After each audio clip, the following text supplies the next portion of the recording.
First, we are following breaking news out of Kingsville. Police are investigating the discovery of a body found behind the Kleberg County Sheriff's Office. Our Michelle Pedraza is live tonight with the breaking details. Michelle. Well, Mackenzie, the body was found Wednesday around 7 after a man had been chasing his dog in this brush area out here.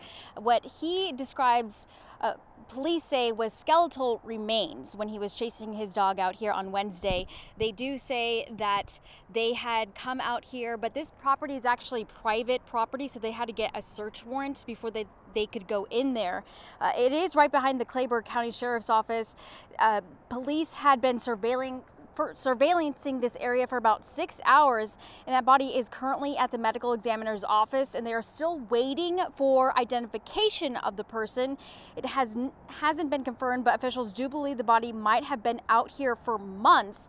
As of right now, they do not believe that foul play was involved, and they do not say that footprints were found around that body as well. But stay with 3 News for the latest developments on this story. For now, live in Kingsville, Michelle Pedraza, 3 News. Okay, thank you, Michelle. We will get updates to you as soon as we can on that story.